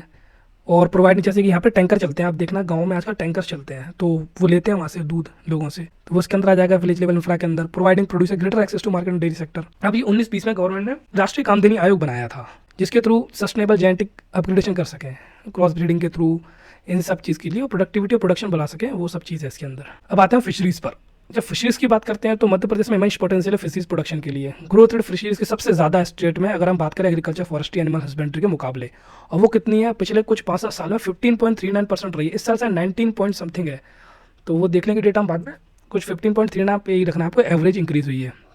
जो टोटल एरिया डेवलप्ड हो गया फिशरीज़ के अंदर वो 99% हमारे पास जितना अवेलेबल है फिशरीज़ के लिए, उसमें से 99% डेवलप है। 2017-18 में पता नहीं 8th रैंक बताते थे एमपी की, लेकिन अभी जो नया डेटा आया उसमें कुछ समझ नहीं आ रहा रैंक है कितनी। काफ़ी शॉर्ट आउट करने की कोशिश की, लेकिन कुछ पता नहीं पड़ रहा। अगर आपसे पूछा जाए पेपर में, आप 8th रैंक टिक लगा देना अगर 8th रैंक वहाँ आती है तो, और आपको कोई डेटा मिलता है तो पक्का कमेंट कीजिए आप नीचे, आपको कोई डेटा मिलता है कहीं से तो, मतलब ऑथेंटिक होना चाहिए, गवर्नमेंट डेटा होना चाहिए। लेकिन वो कि ऐसा नहीं किसी वेबसाइट से आपने कहीं लिखा हुआ तो वहाँ से कॉपी कर लिया, नहीं, गवर्नमेंट का डेटा होना चाहिए, क्योंकि इसी को आप चैलेंज भी कर सकते हो, बाकी डेटा तो आप चैलेंज भी नहीं कर सकते एग्जाम के अंदर। It paves the way for upgradation of social economic state of fisherman, जो फिशरमैन उनके लिए भाई बहुत ज़्यादा बेनिफिशियल है ये। अब इन सब की पॉसिबिलिटी के थ्रू जो फिशरी सेक्टर पे ज़्यादा फोकस स्टार्ट हो गया है, क्योंकि जब इतना डेवलपमेंट हो ही गया है तो भाई फोकस ही कर लेते हैं। और फिर देखिए कुछ इंडिया के बारे में जानते हैं। India 3rd largest fish producing और 2nd largest aquaculture producing nation है वर्ल्ड के अंदर। हम लोग क्या करते हैं, इंडिया क्या करता है, 8% contribution of India to world fish production, 8% contribute करता है इंडिया वर्ल्ड के फिश प्रोडक्शन में। देखिए कितना ज़्यादा है, क्योंकि हमारे कोस्टल एरिया वो जो हमारी लेंथ है वो भी तो बहुत ज़्यादा है। 10.34 annual growth rate in production India level पे, हमारे एमपी में तो 15.39 पिछले कुछ 7 साल की, और 19 पॉइंट समथिंग वैसे है। और इंडियन इकोनॉमी में 1.1% कंट्रीब्यूट करता है फिशरी सेक्टर, और 6.72% फिशरी सेक्टर एग्रीकल्चर में कंट्रीब्यूट करता है, जो एग्रीकल्चर इकोनॉमी है उसके अंदर। सारा डेटा 20-21 का इसके बाद डेटा भी आया नहीं है ढंग से, इकोनॉमिक सर्वे में भी नहीं पता लग रहा, मतलब दिया नहीं है, जो लास्ट टाइम दिया होता था वैसे नहीं दिया गया। कुछ स्कीम्स की बात कर लेते हैं। तो फिशरमैन ट्रेनिंग की स्टार्ट हुई है 21-22 के अंदर, ठीक है, तो याद रखो काफ़ी है, क्योंकि जो मेन स्कीम है वो नीचे आने वाली है। प्रधानमंत्री मत्स्य संपदा योजना, वो हम देखते हैं अभी। किसान क्रेडिट कार्ड अलाउ दे दिए हैं, ये तो काफ़ी न्यूज़ में भी था। फिशरीज़ के जितने भी फिशरीज़ के लिंक्ड लोग हैं उन सबको केसीसी कार्ड प्रोवाइड कर दिए गए हैं, और उनको 0% एनुअल इंटरेस्ट है। यहाँ तो आपको 4% देना पड़ता है ना, उनको 1 भी रुपया नहीं देना इंटरेस्ट का। तो ये बहुत बड़ा फिशरीज़ में बेनिफिट मिला है फिशरमैन्स को, और ये बहुत सही भी है, क्योंकि फिशरमैन बहुत गरीब होते हैं, वो ब्याज दे भी नहीं पाएंगे। और जो नेक्स्ट स्कीम है ये सेविंग कम रिलीफ स्कीम। देखिए इसके अंदर क्या होता है, जैसे एक टाइम होता है जिसके अंदर जब ब्रीड करती है फिशेज़, तो आप उस टाइम हंट नहीं कर सकते फिश को, गवर्नमेंट को रोक तो लगानी पड़ेगी। अगर उस टाइम आपने हंट करना किया, उस टाइम पकड़ना शुरू किया फिश को, तो क्या होगा, फिर बच्चे नहीं होंगे, फिश और नहीं होगी, पूरा सिस्टम इकोसिस्टम मिल जाएगा। इसलिए गवर्नमेंट ने क्या किया, पैसे देना शुरू कर दिए। फिशरमैन से बोला कि आप इस टाइम जाके मछली नहीं पकड़ोगे, हम आपको पैसे देंगे। और पैसे का भी एक तरीका है कि जिसमें 1500 रुपये डालेगा वही जो फिशरमैन होगा वो डालेगा, उसके बाद सेंट्रल गवर्नमेंट 1500 रुपये डालेगी और स्टेट गवर्नमेंट 1500 डालेगी, तो टोटल 4500 अमाउंट हो जाता है। फिर वो फिशरमैन को दे दिया जाता है 2 मंथ के अंदर अंदर, ठीक है। और ये नील क्रांति स्कीम के अंदर दिया गया मत्स्य जो है ना, प्रधानमंत्री मत्स्य संपदा योजना, इससे पहले थी नील क्रांति स्कीम, अब इसी का नाम चेंज करके प्रधानमंत्री मत्स्य संपदा योजना कर दिया, और कुछ अपग्रेड कर दी गई चीज़ें इसके अंदर। अभी देखते हैं, देखिए नील क्रांति प्रधानमंत्री मत्स्य संपदा योजना। अब इसके अंदर क्या है कि कंस्ट्रक्शन है, पॉन्ड केज कल्चर करना है, ठीक है। कंस्ट्रक्शन ऑफ हैचरी बनानी है जहाँ पर फिश अपने अंडे दे सके। Fish feed mill for fish feed manufacturing kiosk establishment for fish sale बनानी है, दुकानें बनानी है। मोटरसाइकिल का आइस बॉक्स अपना बॉक्स में डाल के ले जाओ मछली, उसको फिर बेचो, ऐसा कुछ बनाना है। तो मतलब कुल मिला के पूरा इंफ्रा क्रिएट करना है इसके अंदर। सिंस 2021 इन प्लेस ऑफ नील क्रांति स्कीम प्रधानमंत्री मत्स्य संपदा योजना is being implemented bye GOI. तो सब कुछ प्रोवाइडेड है यहाँ पर। अब बात करेंगे हम इंडस्ट्रियल स्टेटस की हमारे एमपी के अंदर। तो बात करते हैं 22-23 की। तो सेकेंडरी सेक्टर का डेटा क्या बोलता है हमारे पास, ये कंट्रीब्यूशन का वो है, पता नहीं कहाँ चला गया। तो मैन्युफैक्चरिंग सेक्टर है सेकेंडरी सेक्टर के अंदर। मैन्युफैक्चरिंग सेक्टर 42.69% करता है कंट्रीब्यूट, कंस्ट्रक्शन करता है 39.94, इलेक्ट्रिसिटी वाटर सब 17.37। आपको इसमें याद रखना है कि सबसे ज़्यादा कंट्रीब्यूट अगर सेकंड सेक्टर में कुछ करता है तो मैन्युफैक्चरिंग करती है वो, ठीक है। उसके बाद कंस्ट्रक्शन, उसके बाद इलेक्ट्रिसिटी। परसेंटेज इतना जरूरी नहीं है, अगर याद करना तो याद कर लीजिएगा, लेकिन इतना जरूरी है नहीं। जब एवरेज एनुअल ग्रोथ की बात करें, एक सेकंड, इसमें क्या गड़बड़ है,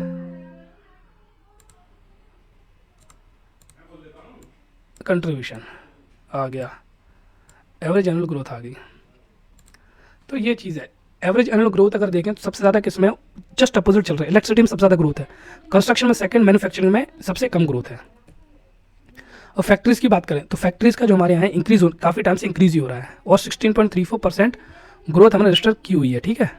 अरे यार पेन हट गया, हमने कितने का 16.34% ग्रोथ हमने की है लास्ट 6 ईयर्स के अंदर, और 13.27% डिकेडल ग्रोथ है। आप इसमें से कोई एक डेटा याद कीजिएगा, देखिए डेटा ज़्यादा याद रहेगा नहीं, लेकिन आपको एक एक डेटा याद रखना है हर चीज़ का, बस ज़्यादा नहीं, एक एक डेटा, जिससे कि पेपर में आपको एक्स्ट्रा मार्क्स मिले, ज़्यादा अच्छा इंपैक्ट पड़े। अगर हम फिक्स कैपिटल इन्वेस्टमेंट की बात करते हैं, मतलब जैसे हमने फैक्ट्री सेटअप की है, कोई और मशीनरी सेटअप की है, तो रोड्स बनाई है, तो उसकी बात करें क्या फिक्स कैपिटल इन्वेस्टमेंट की क्या सीन है हमारे यहाँ। तो फिक्स कैपिटल जो वैल्यू है 2015 से बहुत स्पीड में इंक्रीज़ हुआ है, ठीक है। और हम लोग काफ़ी कैपिटल इंटेंसिव इंडस्ट्री शो करता है कि हमारे यहाँ पर कैपिटल इंटेंसिव इंडस्ट्री काफ़ी स्पीड से आ रही है, इन्वेस्ट कर रही है हमारे स्टेट में। तो ये भी दिखाता है ये चीज़ कि गवर्नमेंट काफ़ी अच्छा माहौल दे रही है, लोगों को पॉलिसी दे रही है।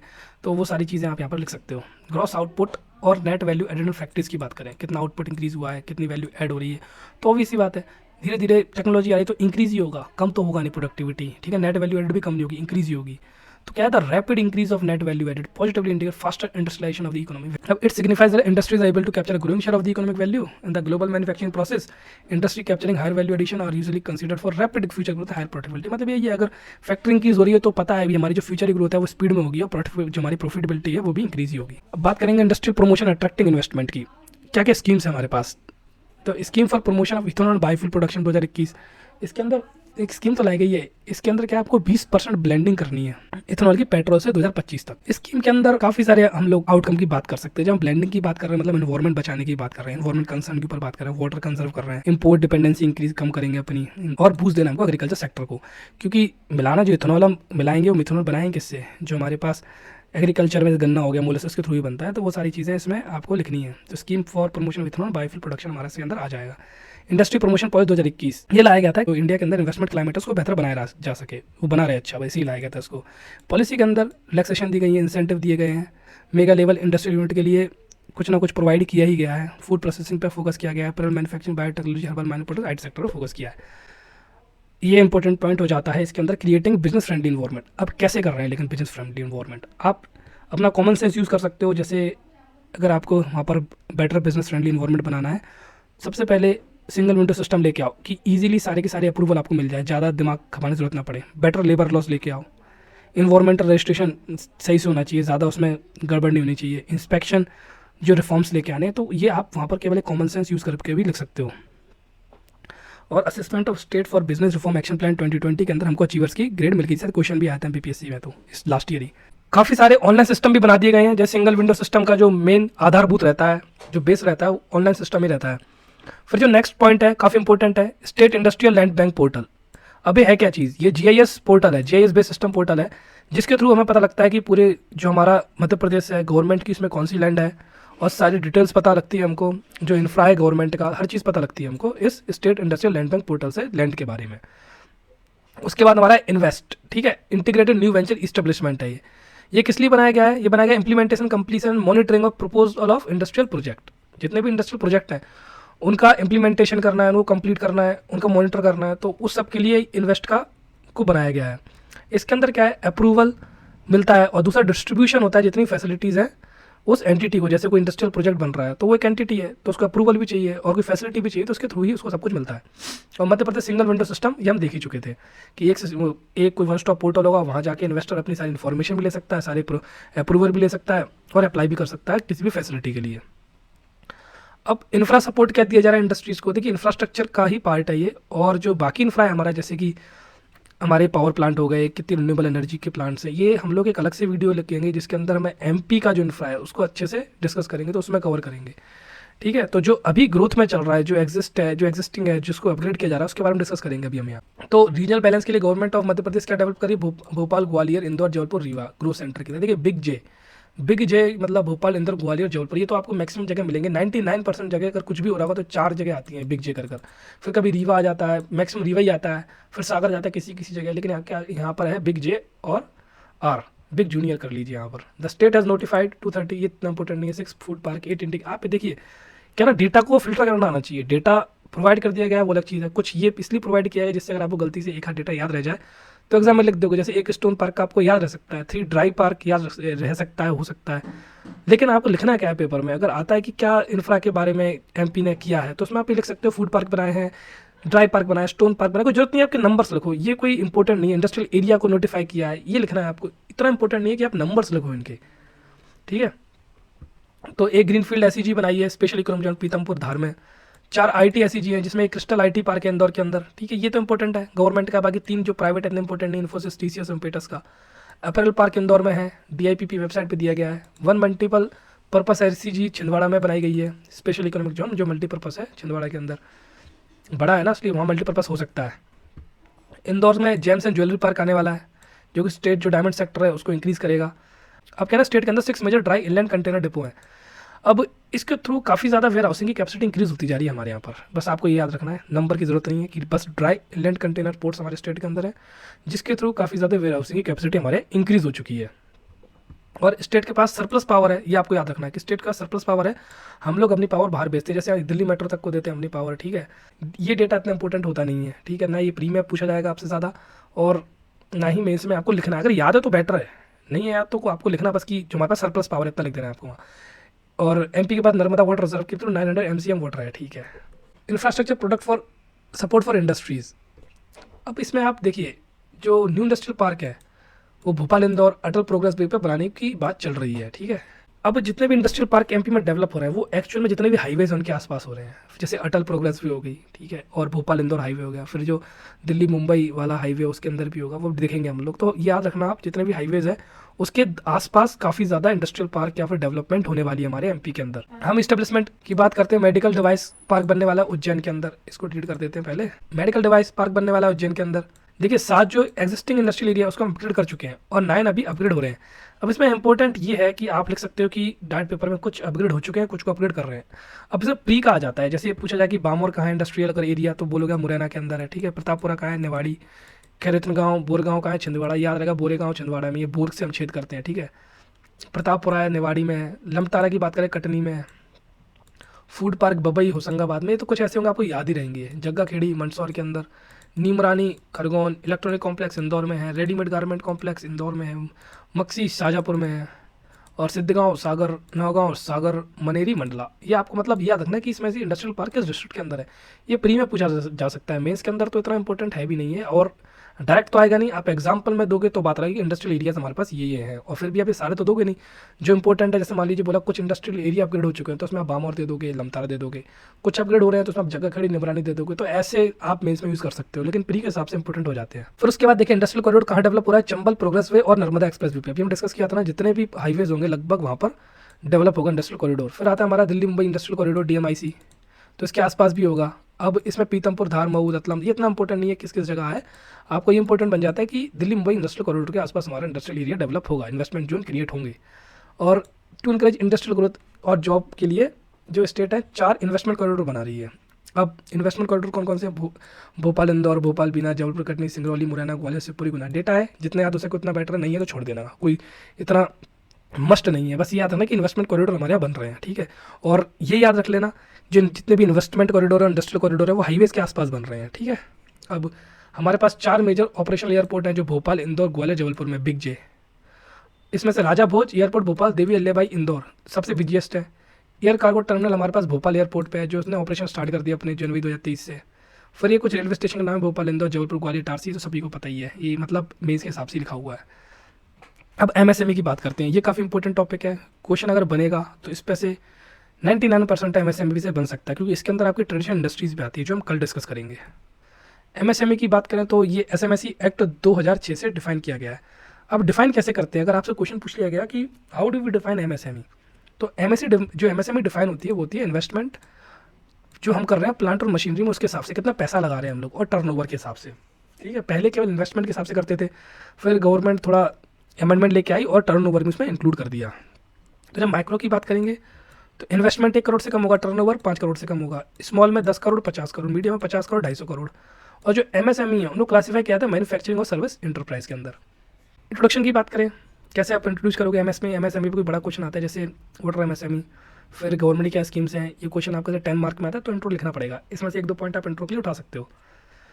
ये सेक्टर है काफ़ी वाइब्रेंट है, डायनामिक सेक्टर इंडियन इकोनॉमी का है, कुछ 5 साल से तो बहुत ज़्यादा इंक्रीज़ हो रहा है इसके अंदर, मैक्सिमम जो एम्प्लॉयमेंट है वो भी यहाँ पर हमारे को मिलती है। ठीक है, और एंटरप्रेन्योरशिप भी यहीं होती है। तो और MSME है का काफ़ी ज़्यादा डोमेन इंक्रीज़ होता जा रहा है, काफ़ी सारे सेक्टर्स में धीरे धीरे MSME अपनी जगह बनाती जा रही है, और ये सारी डिमांड मीट करती है, चाहे फिर डोमेस्टिक या फिर ग्लोबल मार्केट हो। MSME क्या है, जैसे हमने देखा है, सपोज़ करिए प्यूमा का शोरूम है या किसी कपड़े का शोरूम है, कोई भी इंडियन टेरन ले लीजिए आप, या फिर नाइकी ले लीजिए, कोई भी कपड़े का है, जूते का है, तो क्या करता है वो अपना कॉन्ट्रैक्ट किसी छोटी दुकान को देगा कि आप बना दीजिए, दुकान तो नहीं कह सकते, मतलब किसी ऐसे MSME सेक्टर को देगा जहाँ ये जूते बनते हैं लोकल लेवल पे, बस वो स्पेसिफिकेशन बताता है कि आपको इस स्पेसिफिकेशन से आपको मेरा प्रोडक्ट तैयार करना है, फिर जो MSME वाला बंदा होगा वो उस तरीके से उसको तैयार कर देगा। अब स्टेट स्टार्टअप रैंकिंग के अंदर जो DPIIT करता है रिलीज, उसके अंदर हम एस्पायरिंग लीडर बन गए हैं 2021 में, क्वेश्चन आ सकता है प्री के अंदर डायरेक्ट। सिग्निफिकेंस क्या है सेक्टर की, देखिए जो MSME कंट्रीब्यूट करता है 29% ऑफ GDP, इंडिया की GDP। अभी ये कुछ कम हो गया है, अगर आपसे ट्रेंड पूछा जाता है तो आप इसको याद कर लीजिए, मैं आपको बताता हूँ कि पिछले कुछ टाइम से इंक्रीज़ हुआ है ये, करीब 11 से इंक्रीज़ होता रहा, उसके बाद ये 19-20 में आके 18 के आसपास से गिरना शुरू हुआ है, और करीब ये उस टाइम होगा 35-36, अब 29 पे आ गया, मतलब अब गिरना स्टार्ट हुआ है MSME का, तो थोड़े सही साइन नहीं है, लेकिन दोबारा इंक्रीज़ हो सकता है, कोविड की वजह से इफेक्ट हुआ है MSME पे काफ़ी ज़्यादा। जो MSME मैन्युफैक्चरिंग है वो ओवरऑल इंडिया की मैन्युफैक्चरिंग में 36.2% कंट्रीब्यूट करता है, इतना आउटपुट है इसका, और ओवरऑल एक्सपोर्ट में जो है इसके डिक्लाइन हो गए हैं 44% तक। ठीक है, ये याद करना है, तो दो चीज़ें डेटा हमको याद करना होता है, कितने जैसे MSME एक्सपोर्ट के लिए काफ़ी ज़्यादा इंपॉर्टेंट है, आउटपुट कितना है, तो ये चीज़ें याद रखनी पड़ेंगी हमको। जब MP की बात करते हैं तो MP टॉप 10 स्टेट में आता है, 10th प्लेस में बोला जाता है, 10th प्लेस में MSME में, और अराउंड 4% जो इंडिया की GDP है MSME को इसमें हम लोग कंट्रीब्यूट करते हैं। और फिर इसके अंदर जो क्लासीफाई है ये माइक्रो इंटरप्राइजेज, और SME के अंदर 98% जो है वो माइक्रो इंटरप्राइजेज है, बाकी तो उसके अंदर है 15% इसमें से फीमेल के द्वारा रन की जाती हैं। MP का डेटा हमारे पास ये है, देखो ये जो डेटा है 2020 का डेटा है, जो नया डेटा है उसका कुछ ऑथेंटिक सोर्स है नहीं, क्योंकि हमारे पास 2023 का डेटा नहीं है, ये कुछ पुराने डॉक्यूमेंट्स हैं, उसके अंदर है इकोनॉमिक सर्वे में कुछ नया डेटा नहीं है, तो क्वेश्चन होगा जाता कि यहीं से आएगा, और आपको भी यही लिखना है। अब इशू और चैलेंजेस की बात करें तो lack of adequate capital and credit है कि ढंग से पैसा नहीं है, उतना कैपिटल है नहीं, बैंक भी नहीं देती, कहते हैं बैंक दे, लेकिन बैंक को भी तो कोलेटरल चाहिए रहती है ना, चाहे कोई भी स्कीम ला ले गवर्नमेंट तो बैंक नहीं देगी उसमें भी। Poor and inadequate infra facilities, बहुत ज़्यादा बेकार फैसिलिटीज़ हैं, आप देखिए गाँव में पानी की व्यवस्था नहीं है, कहने को हर घर जल योजना चल पड़ी है, लेकिन कनेक्शन है पानी अभी भी नहीं आ रहा, कनेक्टिविटी बेकार है, पावर सप्लाई नहीं है, दिन में 100 बार तो लाइट चली जाती है, आप किसी गाँव में जाओ 100 बार क्या लाइट रहती नहीं है कई जगह, तो अब चुनाव आ रहे हैं तो रहेगी, तो लग रहा होगा लाइट रह रही है, चुनाव खत्म होने तो फिर वही कंडीशन हो जाएगी।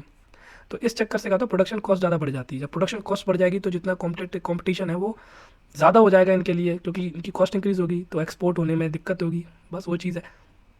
Inadequate access and marketing linkage, ये काफ़ी पहले भी हम डिस्कस कर चुके हैं इन 2 पॉइंट्स को। Lack of skilled human resources, lack of access to new technology, dilatory and cumbersome regulatory practices, वही कि मतलब प्रॉपर टाइम पे आपको लोन्स नहीं मिलेंगे, सैंक्शन नहीं होगा, और परमिट नहीं मिलते हैं, कहने को लाइसेंस चला गया लेकिन अभी भी वैसा कुछ तो है कि पैसे दे के ही काम होगा, इतनी इजीली सिस्टम चेंज नहीं होने वाला ना। इंसॉल्वेंसी कैसे सॉल्व करना है, वो सारी चीज़ें, एक कॉमन रेगुलेटरी बॉडी नहीं है, बहुत सारी चीज़ें हैं इंडिया के। मेन तो यही रीज़न है ना कि यहाँ से देखो माइक्रोमैक्स भी चली गई यहाँ से, तो काफ़ी सारी कंपनीज चली गई, वो ये रोते हैं सारे के सारे कि भाई हमारे यहाँ मोबाइल कंपनीज क्यों नहीं है, आपके पास थी मोबाइल कंपनीज, आपने किस तरीके से ट्रीट किया उनको, उनको तो डबल मार पड़ती थी, पहले इंपोर्ट किया उन्होंने उस पर टैक्स लगता था, फिर प्रोडक्ट बनाया फिर उस पर टैक्स लगता था, तो जो इंपोर्टेड गुड है उस पर 2 बार टैक्स लग गया, तो उनके प्रोडक्ट वैसे ही बहुत महंगे हो जाते थे, इसलिए तो छोड़ गए वो इंडिया को, फिर इतना टैक्स लगा दिया था उनके ऊपर। अब गवर्नमेंट मेजर की बात करते हैं, सेक्टर में गवर्नमेंट ने क्या क्या स्टार्ट किया हुआ है इंडिया लेवल पर। तो सबसे पहले Prime Minister employment generation programme, इसके अंदर क्रेडिट लिंक सब्सिडी प्रोग्राम है ये, कि आपको पैसा मिलेगा उस पर गवर्नमेंट आपको सब्सिडी दे देगी, इसके थ्रू आप अपनी जो सेल्फ एम्प्लॉयमेंट में काम कर सकते हो। प्रधानमंत्री मुद्रा योजना, इसके अंदर 3 तरह के लोन थे, हमने किशोर तरुण वगैरह जो 3 तरह के लोन हुआ करते हैं, तो इसके अंदर 10 लाख तक के लोन मिलेंगे। Non corporate, non farm, micro small enterprise को मिलते हैं, इंडस्ट्रीज़ को लगभग, मतलब फार्म क्यों नहीं दे सकते आप इसके अंदर। स्ट्रेंथन किया है credit delivery system credit guarantee scheme के अंदर, जिससे कि फ्लो ऑफ क्रेडिट इंक्रीज हो एमएसएमई के पास। कोलेट्रल फ्री भी लोन्स दिए जाते हैं इसके अंदर, थर्ड पार्टी गारंटी के पर, तो वो सारी चीज़ें आ गई इसके अंदर। ₹50,000 crore equity infusion through self reliant India fund, एक फंड बनाया देखिए सेल्फ लाइंट इंडिया फंड, इसके अंदर 50,000 करोड़ की इक्विटी इन्फ्यूजन की जाती है। उद्यम असिस्ट प्लेटफॉर्म का लॉन्च हो चुका है, इसकी वजह से जो इनफॉर्मल माइक्रो इंटरप्राइज होते थे वो फॉर्मल एम्बिट में आते जा रहे हैं धीरे धीरे, जिसकी वजह से उनको प्राइवेट सेक्टर लैंडिंग में ही बेनिफिट मिलता है। देखिए प्राइवेट सेक्टर लैंडिंग क्या होती है, हर एक बैंक के पास गवर्नमेंट ने एक टारगेट दिया है कि आपको इतना पैसा इस सेक्टर को देना ही देना है, तो उसमें ये लोग आ जाते हैं। फिर inclusion of retail wholesale trader as MSME, जो रिटेल होलसेल उनको भी इंक्लूड कर लिया एमएसएमई में, तो उनको भी पीएसएल मिल रहा है, प्राइवेट सेक्टर लैंडिंग के बेनिफिट मिलने लगे हैं। तो ट्रेड रिसीवेबल डिस्काउंटिंग सिस्टम, ये देखिए ये एक बढ़िया कॉन्सेप्ट आया इसके अंदर। अब देखिए ट्रेड्स के अंदर क्या होगा, जैसे आपने किसी को सामान बेचा, अब जो उस बंदा है वो आपको पैसे देगा, लेकिन अभी उसने आपको पैसा नहीं दिया, अभी इनवॉइस क्रिएट हो गया। अब इस इनवॉइस को आप डिस्काउंट करा सकते हो, फाइनेंस करा सकते हो किसी भी फाइनेंस इंटरमीडिएट से, मतलब जैसे बैंक हो गए या कोई एनबीएफसी हो गए, फाइनेंस कर देगी आपको आपके जो इनवॉइस है उसको लेकर। बस इसमें बेनिफिट ये होता है कि तुरंत पैसा आ जाएगा आपके पास, फिर आप अपना और काम कर सकते हो, लेकिन कुछ ना कुछ डिस्काउंट हो जाता है। जैसे मान लीजिए आप उस रिसीवेबल आपके 100 रुपये हैं, तो उसने आपको 95 ही दिए, तो ये चीज़ हो जाती है इसके अंदर। और एक 5 लाख करोड़ का emergency credit line guarantee scheme भी बड़ी हुई है बिजनेस के लिए, तो ये कर लेना आप, ठीक है। मध्य प्रदेश की जो कुछ स्कीम्स हैं उनके बारे में डिस्कस कर लेते हैं।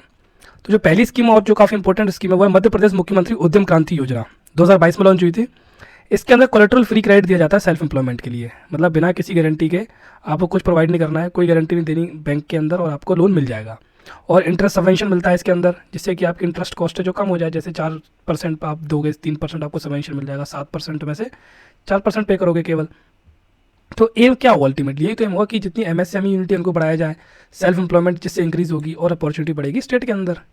और जो नेक्स्ट है इसके अंदर एंटरप्रेन्योरशिप डेवलपमेंट सेल क्रिएट किया गया है, जो various HI higher education institute है उसके अंदर, ठीक है। तो मतलब कुल मिला के इनका यही सीन है कि जितने भी बड़े जो हायर इंस्टीट्यूशन है जैसे यूनिवर्सिटीज़ हो गई, इन सब के अंदर ये सेल होना चाहिए, जिसके थ्रू आप जो बच्चे हैं उनको थोड़ा इंकरेज कर सको, और फिर उसके बाद आप जो एंटरप्रेन्योर सपोर्ट दे सको जितने भी इन्वेस्टेबल स्टार्टअप है इस लेवल पर।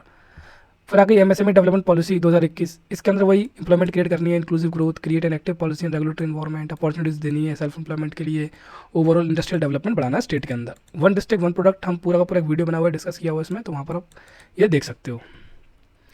अब इसके अंदर जो मध्य प्रदेश की स्टार्टअप पॉलिसी है वो काफ़ी इंपॉर्टेंट हो जाती है, और उसका इम्प्लीमेंटेशन मैकेनिज्म ये 2022 में आया था ये।